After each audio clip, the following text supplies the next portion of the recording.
light. Meron na rin itong 4 na LED projector light, kaya naman talagang malakas ang pukol ng ilaw nito. Yan ngang 4 na projector light na yan ang nagsisilbing low beam niya. Tapos meron pa siya dito sa gitna. Kapag pinindot ang high beam ay may ilaw pa siya dito na LED rin. Kaya talagang solid ang pukol ng ilaw nito.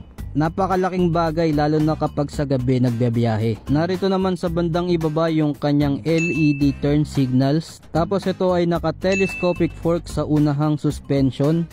At ang rear suspension naman ito ay dual shock absorber. Meron din itong tubeless tires. Ang sukat ng front tire nito ay 180 by 14.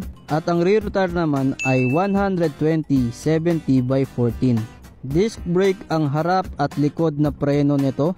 Isa pa sa napansin ko sa rear brake nito ay wala sa bandang kanan ang kanyang disc at caliper, kundi nandito siya sa bandang gitna. Meron din itong naked handlebar na chrome design nga yan. At ito naman yung itsura ng switches niya. Sa left switch, nariyan yung turn signal switch, horn button, beam switch, at meron nga rin itong pass light button.